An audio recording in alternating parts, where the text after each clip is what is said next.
The peak voltage of AC source is equal to. ये जो problem है, अगर हमें पीक वोल्टेज निकालना है तो पीक वोल्टेज हमेशा कितना होता है, तो पीक वोल्टेज हमेशा होता है, पीक वोल्टेज होता है V0 is equal to VRMS divided by, peak voltage हमेशा रहेगा रूट टाइम्स ऑफ VRMS, या अदरवाइज हम ऐसे कह सकते हैं VRMS हमेशा कितना रहेगा, peak voltage divided by root 2। तो ये एग्जैक्टली फॉर्मूला है। तो यानी कि अगर हम देखेंगे तो V0 क्या आ जाएगा, रूट टाइम्स ऑफ VRMS। तो ये इसका आंसर है। 40 microfarad capacitor is connected to 200 volt 50 hertz AC supply. The RMS value of the current in the circuit is nearly. तो अगर हमने यहाँ क्या लिखा है, कैपेसिटर का वैल्यू लिखा है, कैपेसिटर का value 40 micro farad into is equal to 40 into 10⁻⁶, VRMS is equal to 200 volt, frequency is equal to 50 hertz, IRMS का वैल्यू हमें पूछा है। तो XC जो होता है, कैपेसिटिव जो रिएक्टेंस है उसका वैल्यू होता है 1 डिवाइडेड बाय ओमेगा C। ये क्या होता है, 1 divided by omega C। Omega कितना होता है, 2 pi F is equal to 1 divided by 2 pi into 50 into 40 into 1.10⁻⁶।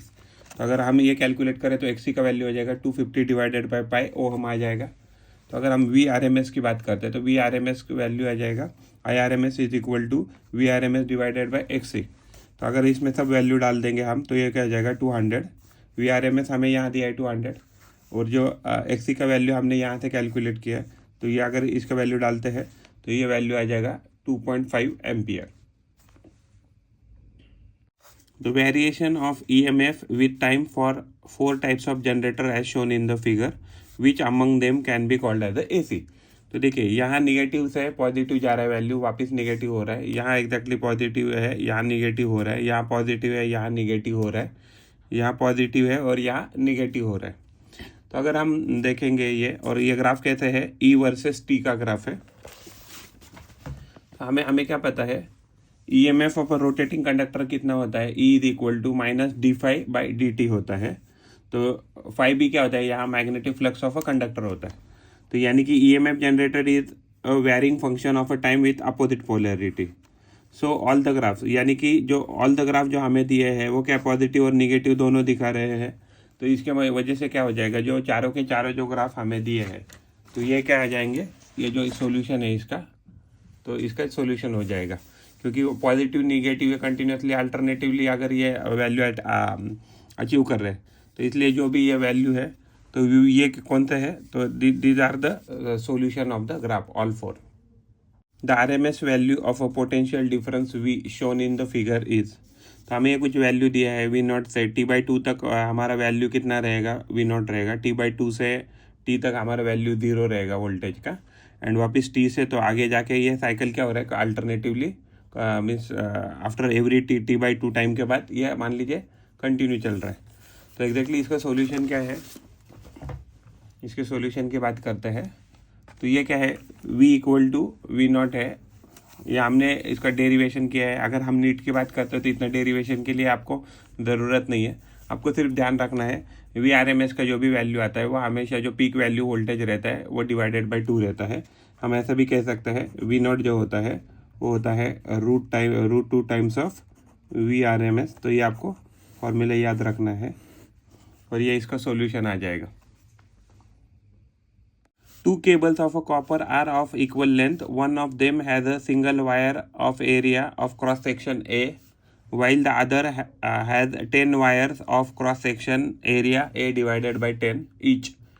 Give their suitability for transporting AC and DC। अगर हम इसको सॉल्व करते हैं तो ये theoretical question हो जाएगा। Where thick wire is required, a number of thin wires are join together. तो जब भी हमें मोटी वायर की ज़रूरत है तो उसके बदले में हम क्या कर सकते हैं, छोटे छोटे थिन वायर को जोड़कर हम क्या कर सकते हैं, equivalent effect of thick wire का प्रोड्यूस कर सकते हैं। Therefore multiple stands are suitable for transporting wire for AC। Similarly multiple stand can also be use for the DC। तो यानी कि इसका सोल्यूशन होगा कि हम मल्टीपल वायर जोड़कर AC और DC दोनों का सप्लाई का करंट जो है वो कैरी कर सकते हैं। In an AC circuit, the RMS value of current IRMS is related to the peak current I naught by the relation. तो अगर हम सॉल्व करते हैं तो ये हमने डेरिवेशन सॉल्व करके रखा है, बट इसकी ज़रूरत नहीं पड़ेगी. आपको ये पता होना चाहिए इसमें कि जो IRMS होता है, तो एग्जैक्टली जो IRMS है, तो IRMS का वैल्यू कितना रहेगा, पीक करंट डिवाइडेड बाय √2 होता है. हम ऐसे भी कह सकते हैं जो पीक करंट I नॉट होता है उसकी वैल्यू हमेशा होता है √2 टाइम्स ऑफ IRMS होता है. तो ये हमारा सोल्यूशन हो जाएगा इस पर्टिकुलर प्रॉब्लम के लिए. An inductor of inductance L, a capacitor of capacitance C and a resistor of a resistance R are connected in series to an AC source of potential difference V as shown in a figure. तो यहाँ potential difference 40 है, यहाँ 10 है और यहाँ 40 है. The potential difference across LCR is 40 volt, 10 volt and 40 volt respectively. The amplitude of flowing through LCR, the amplitude of current flowing through LCR circuit is 10 √2 ampere. The impedance of the circuit हमें पूछा है. इसका solution ऐसा होगा. देखो हमें potential क्या दिया है, पोटेंशियल दिया है across inductor 40 volt, potential across capacitor 10 volt and potential across resistor दिया 40 वोल्ट. तो IRMS का वैल्यू होता है I नॉट डिवाइडेड बाई √2. तो 10√2 डिवाइडेड बाई √2 करेंगे तो ये हो जाएगा वैल्यू 10 एम्पियर. तो VRMS का फॉर्मूला क्या होता है, voltage across resistor plus voltage across inductor minus voltage across capacitance का स्क्वायर करेंगे तो आइए हमें वैल्यू मिल जाएगा 40 square plus 40 minus 10 square is equal to 50 आ जाएगा. तो जो इम्पीडेंस होता है उसका वैल्यू होता है VRMS डिवाइडेड बाई IRMS. तो 50 वोल्ट डिवाइडेड बाई 10 एम्पियर, हमारा वैल्यू आ जाएगा 5 ampere.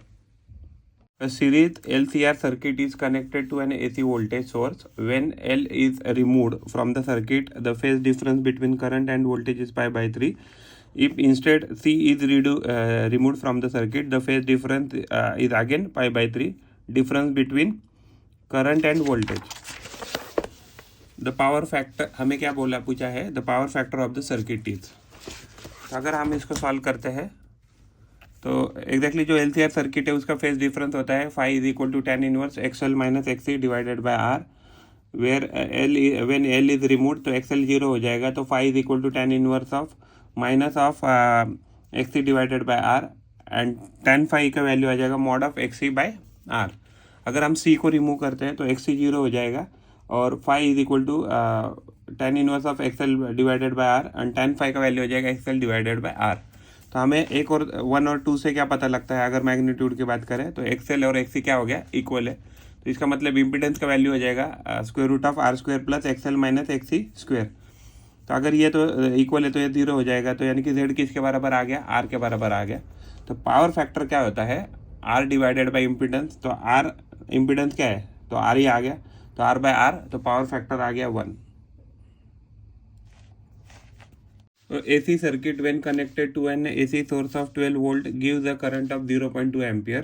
The same circuit when connected to a DC source of 12 volt gives a current of 0.4 ampere. The circuit is. तो एग्जैक्टली अगर हम इसको सॉल्व करते हैं, जब सर्किट कनेक्ट किया था AC सोर्स को तो वोल्टेज 12 वोल्ट है एंड करंट कितना है 0.2 एम्पियर है. तो इम्पीडेंस का वैल्यू होता है Z is equal to V/R. तो वोल्टेज 12 डिवाइडेड बाई 0.2 तो 60 ओम आ गया impedance. When it is connected to DC source, तो DC सोर्स में क्या हो जाएगा, वोल्टेज 12 वोल्ट है एंड एम्पियर करंट कितना है 0.4 एम्पियर. तो रेजिस्टेंस कितना आ गया, R is equal to V/I. तो 12 divided by 0.4 is equal to 30 ohm आ गया. तो अगर हम DC सप्लाई लगाते हैं तो capacitor act as a open circuit, यानी कि वो सर्किट को ब्रेक करता है तो no current will flow through the circuit. हमें ये याद रखना है कि कैपेसिटर DC सप्लाई में काम नहीं करता है. So the circuit will not have capacitor in the series. तो इससे हमें यह पता लग रहा है, तो ये जो DC सर्किट रहेगा उसमें क्या नहीं रहेगा, तो इसमें कैपेसिटर नहीं रहेगा in a series combination. Therefore the circuit should be a LR circuit. तो यानी कि इसमें इंडक्टर हो सकता है लेकिन इसमें क्या नहीं रहेगा, इसमें कैपेसिटर नहीं होगा और यह एक LR सर्किट होगा.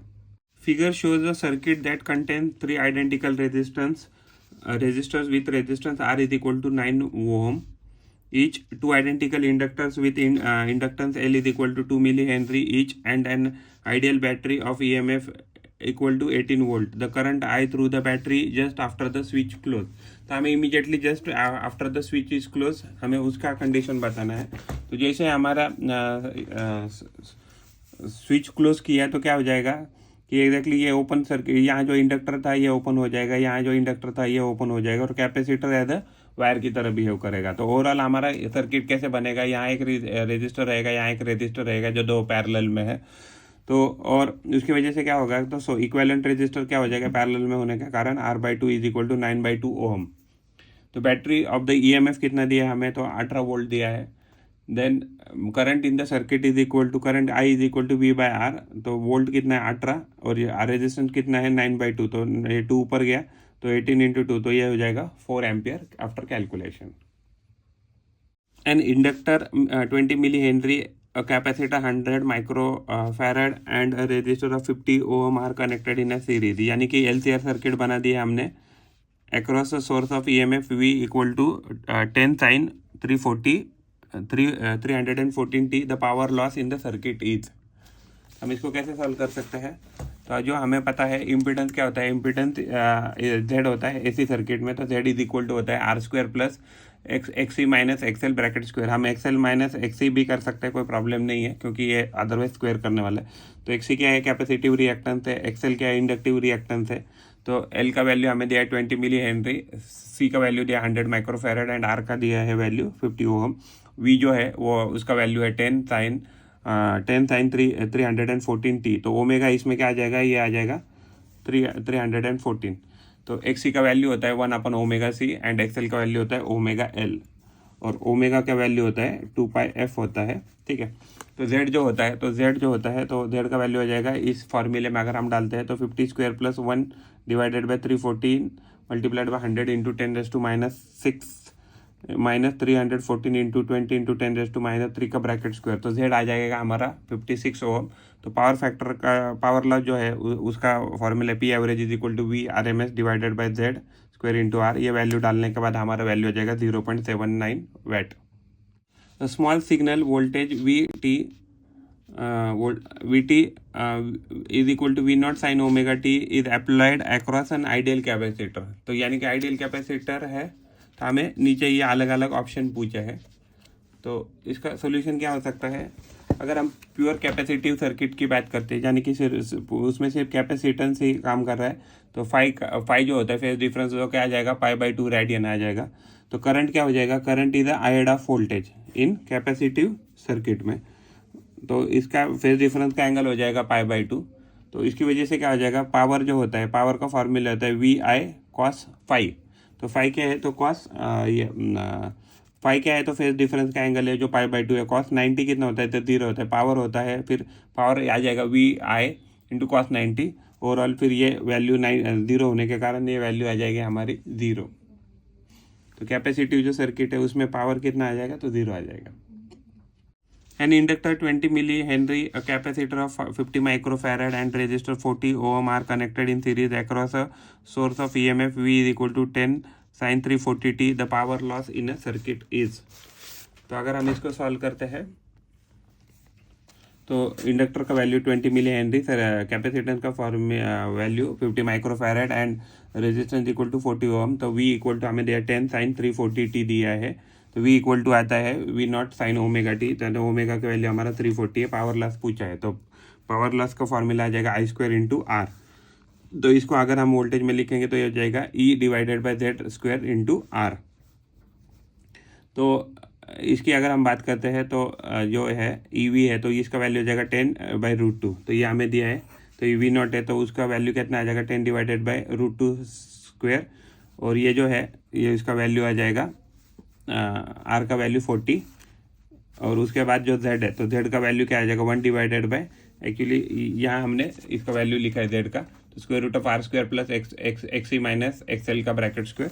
तो XC इज इक्वल टू 1/ओमेगा C, XL is equal to omega L। इसमें सब अगर हम वैल्यू सब्स्टिट्यूट करते हैं तो वैल्यू सब सब्स्टिट्यूट करने के बाद कैलकुलेशन करने के बाद वैल्यू आ जाएगा पावर लॉस का, तो ये आ जाएगा 0.46 वैट। या अदरवाइज रफली हमें ऑप्शन में 0.51 दिया था, इसलिए हमने वो चूज़ किया। The potential difference across the resistance, capacitance and inductance are 80 volt, 40 volt and 100 volt respectively in LCR circuit. The power factor of the circuit is. अगर हमने इसको सॉल्व किया तो सॉल्व करने के बाद हमें मिलेगा वोल्टेज दिया है across resistor 80 volt, across capacitor 40 volt, across inductor 100 volt. तो power factor of LCR circuit क्या आता है, cos फाई आता है, उसका वैल्यू होता है आर डिवाइडेड बाई जेड. दोनों को हमने ऊपर नीचे आई से मल्टीप्लाई किया है, I R and I Z. तो आई आर क्या हो जाएगा, तो आई आर हमारा वी हो जाएगा और आई जेड. तो आई आर यानी वोल्टेज का, तो ये कितना दिया हमें, वैल्यू 80 दिया है. और जो अगर हम नीचे भी क्या करेंगे, जेड जो है तो जेड का वैल्यू कितना आता है, square root of R square plus X L minus X C का ब्रैकेट स्क्वायर. अगर हमने आई को अंदर मल्टीप्लाई किया तो ये जाएगा I R square plus I X L minus I X C का ब्रैकेट स्क्वायर. तो अगर वैल्यू हमने पुटअप की तो ये जाएगा 80 divided by square root of 80 square plus 100. 100 कहाँ से लिया, तो हमने यहाँ से लिया, 100 यहाँ से लिया और ये 40 यहाँ से लिया. अगर इसकी सब कैलकुलेशन करते हैं तो ये करने के बाद हमने cos फाई का वैल्यू ढूंढा था, तो cos फाई जो है तो पावर फैक्टर है वो हो जाएगा 0.8. 100 ohm resistance and capacitor of 100 ohm reactance are connected in series across a 220 volt source. When the capacitor is 50% charged, the peak value of the displacement current is. तो अगर हमने इसमें सब वैल्यू डाली तो R is equal to 100 ohm, X क्या आ जाएगा 100 ओम, रिएक्टेंस कैपेसिटिव रिएक्टेंस आ जाएगा 100 ओम, वोल्टेज दिया है 220 वोल्ट, कैपेसिटर जो हमने क्या है कि 50% चार्ज किया है, तो पीक वैल्यू हमें पूछा है. तो इम्पीडेंस का फार्मूला होता है Z is equal to square root of R square plus X C का ब्रैकेट एक्स स्क्वायर. तो जेड का वैल्यू हो जाएगा, अगर हमें वैल्यू पुटअप किया तो ये 100 डाला, यहाँ से भी 100 डाला तो हो जाएगा 100√2 ohm. Peak value of current क्या आ जाएगा, पीक वैल्यू ऑफ करंट आ जाएगा I max is equal to V max divided by Z. तो जेड का इम्पीडेंस है तो 220√2 यानी कि 220, ये हमें क्या दिया है, तो ये वी मैक्स कितना आ जाएगा, तो 220/√2 आ जाएगा. और ये हमने आर एम एस इसको कंसिडर किया है.